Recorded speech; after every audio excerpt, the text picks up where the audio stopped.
এই মুসির বাচ্চা মুসি, দে আমার জুতোটা পরিষ্কার করে দে। আরে ইরফান, বাবা বাবা তুই তুই লক্ষ্মী বাপ, আমার সোনা বাপ বাজান, তুই এখানে মুচিগিরির কাজ করতেছিস। আমি বিদেশ গিয়ে এত কষ্ট করে এত টাকা পয়সা ইনকাম করে দেশে পাঠাই, আর তুই কিনা আমার সোনা বাপ বাজান। হ্যাঁ আপনি কে? আর আপনাকে চিনি না, আপনি সরে যান। কি বলতেছিস তুই এসব? বাবা তুই আমাকে চিনতে পারতেছিস না? আমি তোর বাবা, তোকে সেই ছোট্টবেলায় রেখে বিদেশে চলে গেছিলাম। বিদেশ যাওয়ার পর তুই আমাকে ভুলে গেছিস, কিন্তু তুই এখানে মুচিগিরি কেন করতেছিস বাবা? আর আপনাকে চিনি না। তুই আমাকে চিনিস না মানে এসব কথা কেন বলতেছিস হ্যাঁ, বাপ? আপনাকে চিনি না। আমি তোর বাবা, তুই আমাকে এসব কথা কেন বলতেছিস? আমার লক্ষ্মী শোনা বাজান, তুই কিনা মুচিগিরি করতেছিস। আমি এত টাকা পয়সা কামাই করে দেশে পাঠিয়েছি, আর তুই আমার সন্তান হয়ে কিনা রাস্তার মধ্যে বসে মানুষের জুতা পরিষ্কার করতেছিস। কেন করতেছিস এইসব? বল আমাকে, বল বাবা। আমি এতিম, আমার কেউ নাই। দেখে আমি আপনাকে চিনি না। কি বলতেছিস তুই? তুই এতিম মানে? আমি তোর বাবা আর তুই এতিম? না না না, এটা হতে পারে না। কিন্তু তুই আমাকে অস্বীকার কেন করতেছিস? তুই আমাকে চিনতে পারতেছিস না বাবা? আমার বাবা মরেছে, মা মরেছে, আমি এতিম, আমার কেউ নেই। কি বলতেছিস তুই? আমি তোর বাবা জিন্দা আছি এখনো, আর তুই নিজেকে এতিম বলে দাবি করতেছিস। আমাকে চিনতে পারতেছিস না?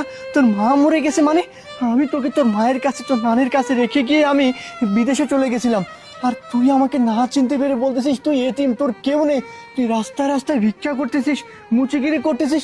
এসব কেন করতেছিস বাবা? তুই আমাকে অস্বীকার কেন করতেছিস? আমার মাকে বাড়ি থেকে বের করে দিয়েছিল। তুমি তখন কোথায় ছিলে? তোমাকে বাড়ি থেকে মেরে বের করে দিয়েছে মানে? এই কিরে দাঁড়ায় আছিস কেন? পা টিপে দে। পারবো না। পারবি না মানে টিপ ধর, সুন্দর টিপ।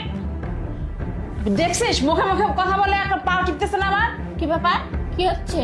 পা টিপ। আমি পারবো না, তোমরা নিজেরা টিপে নাও। কি কি বলতেছিস? এত বড় কথা? শান্তা, ওকে এক্ষুনি বের করে দে। বের তোকে করতেই হবে। ও কি বলছে? নিজের পা নিজে টিপে নিতে? আর বলছি, এই ছেলে, নিজের মাটাকে তো অনেক আগেই খেয়ে নিয়েছিস, এখন কি আমাকে খাবি নাকি? এই বাড়িতে বসে বসে আর খাওয়া যাবে না, অনেক খাওয়া হয়ে গেছে। মা, ওকে কি করতে হবে জানো? বাড়ি থেকে বের করে দিতে হবে। ঠিক ও বলছিস। রাস্তায় ঘাটে না খেয়ে মরে যাবে, তারপরে বুঝতে পারবে মজাটা কাকে বল। যা, বের হ। মা, ওকে এবার বের করে দিছি, এবার আমরা এই বাড়িতে বিন্দাস। রাজ করব। কি বলতেছিস তুই এসব কথা? তার মানে তোর মা তোকে মেরে হাত ভেঙে ফেলছে? হ্যাঁ, তোকে মেরে